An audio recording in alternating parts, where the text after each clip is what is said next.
ওয়াকারুজ্জামান কার কথা মেনে চলছেন, ওয়াকার তার বাহিনীকে কার কথা মেনে পরিচালনা করাতে চাচ্ছেন তার উপর নির্ভর করছে। ওই যে তারেক রহমান বলছেন তাহাজ্জুদ পড়ে চলে যাবেন, আরেকজন বলছেন ফজর পড়ে চলে যাবেন। কারা যে শেষ পর্যন্ত কেন্দ্র পাহারা দিয়ে ভোটের ফলাফলটা তাদের পক্ষে নিয়ে আসতে পারবেন, এই পুরোটাই হয়তোবা নির্ভর করবে ওয়াকারুজ্জামান কোন দিকে তার বাহিনীকে পরিচালনা করতে পারছেন বা করতে চাইছেন। আমরা সকলেই জানি বাংলাদেশের সেনাপ্রধান জেনারেল ওয়াকারুজ্জামান বড় বড় কথা বলতে বড্ড ভালোবাসেন। মানে যা তিনি পারবেন না তার দায়িত্ব নিয়ে নিতে তাঁর জুড়ি মেলা ভার।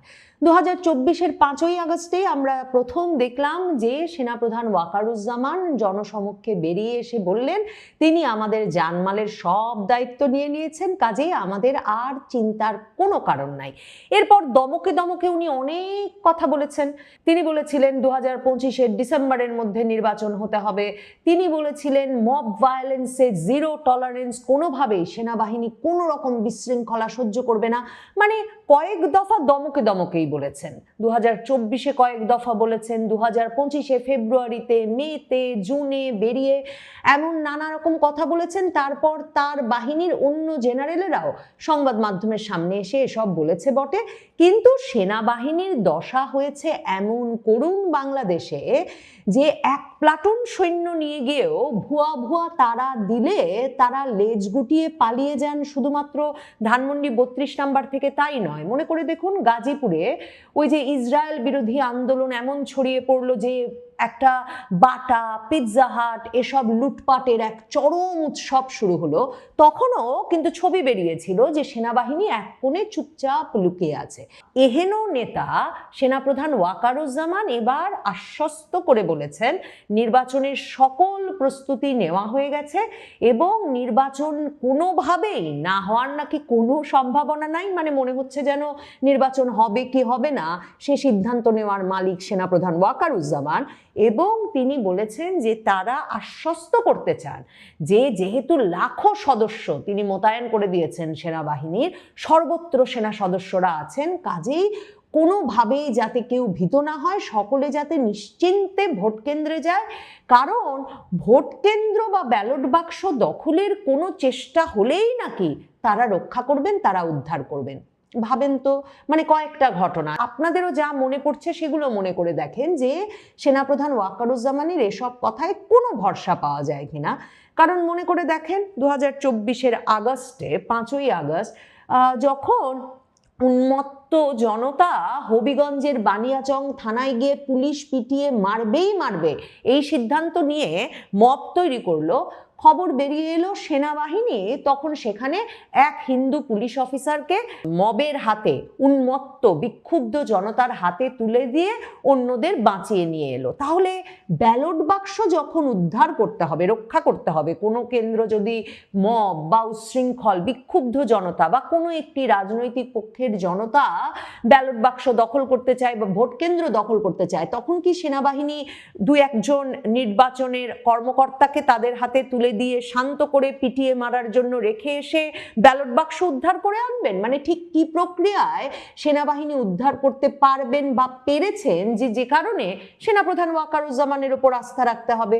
কিংবা 32 নাম্বারের কথা বাদই দেন, মানে 1 বছর হয়ে গেল, এরপরে কোনোখানে সেনাপ্রধান ওয়াকারুজ্জামানকে তৎপরভাবে কাউকে বাঁচিয়ে আনার ক্ষেত্রে সাফল্য লাভ করতে দেখা গেছে? দেখা গেছে গোপালগঞ্জে জুলাই পদযাত্রার সময় জাতীয় নাগরিক পার্টির 5 জন, কেউ কেউ বলেন 7 জনকে তারা গুলি করে মেরেছে।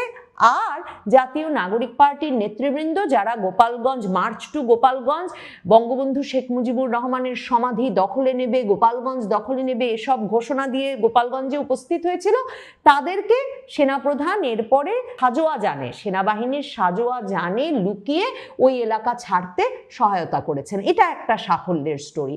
অন্যগুলো ভাবুন তো কোনোখানে, এই যে দীপু চন্দ্র দাস কিছুদিন আগে যাকে কয়েক ঘন্টা ধরে বিক্ষুব্ধ জনতা পিটালো, পিটিয়ে গাছে ঝোলালো, গাছে ঝুলিয়ে পুড়িয়ে মারলো, সেনাবাহিনী কোথায় ছিল? কিংবা সারা পৃথিবীতে এই দীপুচন্দ্র দাসের ঘটনা ছাড়াও আরেকটি যে ঘটনা বাংলাদেশে শিরোনাম হলো সাম্প্রতিক সময়ে, যে এক মাজার থেকে মাজারের কবর খুঁড়ে ওই মাজারের পীরকে বের করে তার লাশটা আবার পুড়িয়ে দেওয়া হলো রাজপথে এনে।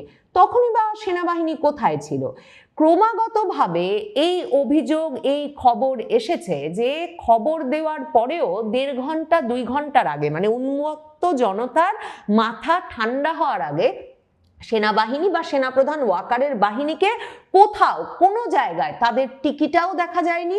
আর উন্মত্ত বিক্ষুব্ধ জনতাকে ঠান্ডা করে কোনো অপরাধ তারা ঠেকাতে পেরেছে তার কোনো উদাহরণ নাই। কারণ সেনাবাহিনী সদস্যদের গায়ে হাত তোলারও একটা নিয়মিত চর্চা শুরু হয়ে গেছে বাংলাদেশে 2024-এর জুলাই আগস্টের পর থেকে।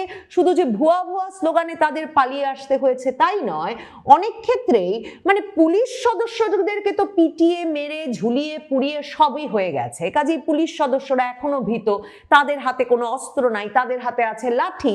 এই অবস্থায় পুলিশ সদস্যরা ভীত, একরকমের অসংগঠিত বিশৃঙ্খল অবস্থায় আছেন, কি করলে কি হয়ে যায় তা যখন জানেন না, সেনাবাহিনীর ভেতরেও এই ভীতি চরম আকার ধারণ করেছে। কারণ সেনাবাহিনীর সদস্যদের আবার বিচার চলছে সাধারণ আদালতে, আন্তর্জাতিক অপরাধ ট্রাইব্যুনালে, কেউ গুম কেউ হত্যা, মানে যাকে যেই অভিযোগে পারা যাচ্ছে তারই সেখানে বিচার চলছে। সেনাপ্রধান ওয়াকারুজ্জামান তার বাহিনীর উদ্দেশ্যে দরবারে বসে একথাও দিয়েছিলেন যে তিনি কিছুতেই সেনা সদস্যদেরকে, সেনা কর্মকর্তাদের পুলিশের গাড়িতে করে, প্রিজন ভ্যানে করে তারা আদালতে যাচ্ছেন আর ফিরছেন, এ দৃশ্য তিনি সহ্য করতে পারবেন না। কাজেই সেটা তিনি যে কোনো মূল্যে ঠেকাবেন। সেনাপ্রধান ওয়াকারুজ্জামান সে কাজও পারেন নাই। তিনি একটা মাত্র কাজ মনোযোগের সাথে করছেন, যে কারণে আরো বিশ্বাস করবার কারণ নাই কেউ ভোট কেন্দ্র দখল করতে এলে, ব্যালট বাক্স ছিনতাই করতে এলে তিনি কিছু সক্রিয়ভাবে করতে পারবেন। কারণ তিনি 2024-এর 5ই আগস্ট যেমন জামায়াতে ইসলামীর আমিরকে, তখন দলটি নিষিদ্ধ, একটা বাংলাদেশের মূলধারা দল হিসেবে স্বীকৃতি দিয়ে জামায়াতে ইসলামীর আমির মামুনুল ইসলাম, হেফাজতে ইসলামের এদেরকে সেনা প্রধানের দফতরে নিয়ে এলেন, অন্তর্বর্তী সরকার গঠনের একটা শক্তিশালী পক্ষে পরিণত করলেন। সেনাপ্রধান ওয়াকারুজ্জামানের সাথেই জামায়াতের আমিরের অত্যন্ত ঘনিষ্ঠ সম্পর্কটা কিন্তু এখনো বজায় আছে। মানে কে কার কথায় চলছেন সেটা নিয়ে এক একজন এক এক তত্ত্ব দিতে পারেন, কিন্তু স্পষ্টত তাদের সম্পর্কটা ভীষণভাবে সক্রিয় আছে। একদিকে যেমন জামায়াতে ইসলামীর ঘনিষ্ঠ ব্রিগেডিয়ার জেনারেল আজমি সংবাদ মাধ্যমে সাক্ষাৎকার দিয়ে বলেছেন যে সেনাপ্রধান ওয়াকারুজ্জামান তার সব কথাই মেনে চলছেন, কয়েক দফা তার কাছে হাত জোর করে ক্ষমাও চেয়েছেন যে যাতে তিনি সেনাবাহিনীর বিভিন্ন কর্মকর্তাদের বিচার আচার থেকে মুক্ত করেন। ব্রিগেডিয়ার জেনারেল আজমি রাজি হন নাই। কাজেই সেনাপ্রধান ওয়াকারুজ্জামান জানেন যে যে কোনো সময় তাকেও আদালতে 2024-এর জুলাই আগস্টে যাত্রাবাড়ি অপারেশন কিংবা যে কোনো ঘটনার জন্য, বা তিনি ক্ষমতায় থাকতে এই যে ব্রিগেডিয়ার জেনারেল আজমিকে সেনাবাহিনীর সদর দফতরে মানে ক্যান্টনমেন্ট এলাকায় গুম করে রাখা হয়েছিল, এমন যে কোনো অভিযোগে তাকেও জেলে ঢুকিয়ে দেওয়া হতে পারে, আদালতের বিচারের সম্মুখীন করা হতে পারে। কাজেই সেনাপ্রধান ওয়াকারুজ্জামান একটা সরু সুতার উপর দিয়ে সবসময় হাঁটছেন। এর মধ্যে জামায়াতে ইসলামীর আমিরের সঙ্গে তার ঘনিষ্ঠতাটা বজায় আছে, তিনি তাকে একরকম দয়া করে চলছেন, যে কারণে জামায়াতের আমিরও কিন্তু আবার এই যে তাদের নির্বাচনী ঐক্যটা ঘোষণা দিলেন জাতীয় নাগরিক পার্টির সঙ্গে, তার পরপরই জামায়াতে আমিরের সঙ্গে এই সেনাপ্রধান ওয়াকারুজ্জামানের সেনা ভবনে একটা গুরুত্বপূর্ণ বৈঠক অনুষ্ঠিত হলো, একেবারে 1 to 1 দুজনের মধ্যে। অন্যদিকে তারেক রহমানের সঙ্গে এখন পর্যন্ত কোনো আনুষ্ঠানিক সাক্ষাতের সুযোগ হয় নাই সেনাপ্রধান ওয়াকারুজ্জামানের। তারেক রহমানের দেশে আসাটাকে ত্বরান্বিত করতে মির্জা ফখরুল ইসলাম আলমগীর দিনের পর দিন সেনাপ্রধান ওয়াকারের সাক্ষাৎ চেয়েছেন, কোনো সাক্ষাৎ পান নাই। কাজে এখন হিসাব মেলান যে যদি ভোট কেন্দ্রের সামনে কোনো সমস্যা হয় তাহলে সেনাপ্রধান ওয়াকারুজ্জামান কোন পক্ষে দাঁড়াবেন তার বাহিনী নিয়ে। এবং হিসাব মিলিয়ে দেখুন যে 2024-এর আগস্টের পর থেকে তার সেনাবাহিনী কোন পক্ষে দাঁড়িয়েছে, মবের পক্ষে না মবের বিপক্ষে, উচ্ছৃঙ্খল জনতার পক্ষে না উচ্ছৃঙ্খল জনতার বিপক্ষে, সাধারণ জনগণের নিরাপত্তা নিশ্চিতে নাকি সাধারণ জনগণের নিরাপত্তাকে একেবারে নস্যাৎ করে দিয়ে বাংলাদেশের আইন শৃঙ্খলা রক্ষা পরিস্থিতিকে মানে ইতিহাসের মধ্যে সবচেয়ে ভলাটাইল, সবচেয়ে একরকমের দুর্গত পরিস্থিতিতে নিয়ে যেতে কোন দিকে কাজ করেছেন সেনাপ্রধান ওয়াকারুজ্জামান? কাজেই ভাববার কোনো কারণ আছে? সেনাপ্রধান ওয়াকারুজ্জামান যখন বলছেন সুষ্ঠু নির্বাচনের স্বার্থে নির্বাচনের সঙ্গে সংশ্লিষ্ট অসামরিক প্রশাসন ও আইন শৃঙ্খলা রক্ষা বাহিনীকে যে কোনো প্রয়োজনে বাংলাদেশ সেনাবাহিনী যে কোনো সহযোগিতা দিতে প্রস্তুত, এখনো তার 1 লাখ সৈন্য সারা বাংলাদেশে কিন্তু মোতায়েন হয়ে গেছে। কিন্তু আজকেও যদি মানে 1 লাখ সৈন্য যে মোতায়েন থাকবে সারা বাংলাদেশে, এবং সেনাপ্রধান ওয়াকারুজ্জামান গলা ফুলিয়ে বলেছেন যে এবার প্রয়োজনে সরকারি প্রশাসন যদি তাদেরকে গাড়ি দিতে না পারে, সেনাবাহিনী নিজে খরচ করে গাড়ি সংগ্রহ করে তারা সারা বাংলাদেশে টহল দেবে যাতে জনগণ নিরাপদ বোধ করে। এবং 1 লাখ সৈন্যের একটিও কম মোতায়েন নাই। এখন নির্বাচনের দিন যতজন মোতায়েন থাকবেন এখনো ততজন মোতায়েন আছে। কিন্তু এখনো যদি সংবাদপত্রের দিকে তাকান তাহলে দেখবেন যে আজকেও বাংলাদেশে শুধুমাত্র যে যমুনার সামনে ব্যাপক মানে আন্দোলন হয়েছে সরকারি কর্মকর্তাদের নামে, হাদির বিচারের দাবিতে আরেক আন্দোলন চলছে যমুনার সামনে লাগাতার অবস্থান, সেগুলোই শুধু নয়, টেকনাফে বিএনপি প্রার্থীর প্রচারণায় গুলিবর্ষণ হয়েছে, কিশোরী শিশুসহ আহত হয়েছে 5। এছাড়া বিভিন্ন জায়গায় ক্রমাগতভাবে গত কিছুদিনে গুলির ঘটনা ঘটেছে, অস্ত্রবাজির ঘটনা ঘটেছে। সপ্তাহখানেক আগে বিএনপি সমর্থকেরা জামায়াতের এক নেতাকে ইট দিয়ে মাথা থেতলে খুন করেছেন একটা নির্বাচনী সমাবেশের ভেতরেই। তো তাহলে এই যখন পরিস্থিতি, তখন মানে 12 তারিখে কি স্পেশাল মানে নিরাপত্তাটা দিতে পারবেন ওয়াকারুজ্জামান? কারণ মনে রাখতে হবে যে 1 লক্ষ সৈন্য বা 1 লক্ষ সেনা সদস্য বাংলাদেশের নির্বাচন পরিচালনায় কাজ করছেন বটে, কিন্তু বাংলাদেশে ভোট কেন্দ্রের সংখ্যা কিন্তু 42,000-এর বেশি। তো তাহলে প্রায় 43,000 ভোট কেন্দ্রে 1 লক্ষ সৈন্য কাজ করছেন সেনাবাহিনীর সদস্য। তার মানে এক একটা কেন্দ্রে কিন্তু জামায়াতে ইসলামী যেমনটা চেয়েছিল 5 জন সেনা সদস্য থাকছেন না। তার মানে এক একটা কেন্দ্রে হয়তো 2 জন করে থাকতে পারবেন, কারণ সকলে তো আর ভোট কেন্দ্রই পাহারা দেবেন না, আরো নানা ডিউটিতে তো বেসামরিক প্রশাসনকে সাহায্য করতে তারা কাজে লাগবেন। কিন্তু খুব উল্লেখযোগ্য ঘটনা হচ্ছে অন্য প্রতিবার ম্যাজিস্ট্রেসি পাওয়ার কিন্তু সেনাবাহিনীকে দেওয়া হয় নাই।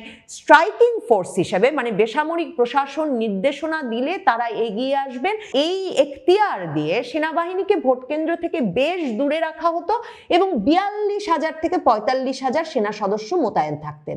এবার দ্বিগুণ মোতায়েন করা হয়েছে এবং এই দ্বিগুণ সদস্যরা নাকি ভোট কেন্দ্রের আঙিনা পর্যন্ত থাকতে পারবেন।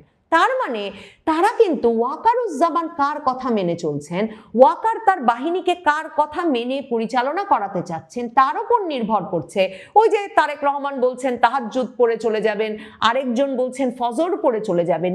কারা যে শেষ পর্যন্ত কেন্দ্র পাহারা দিয়ে ভোটের ফলাফলটা তাদের পক্ষে নিয়ে আসতে পারবেন, এই পুরোটাই হয়তোবা নির্ভর করবে ওয়াকারুজ্জামান কোন দিকে তার বাহিনীকে পরিচালনা করতে পারছেন বা করতে চাইছেন। গত কয়েক মাসের হিসাব নিকাশ নিলে এটা বুঝতে বাকি থাকে না যে ওয়াকারুজ্জামানরা কার পক্ষে কাজ করছেন।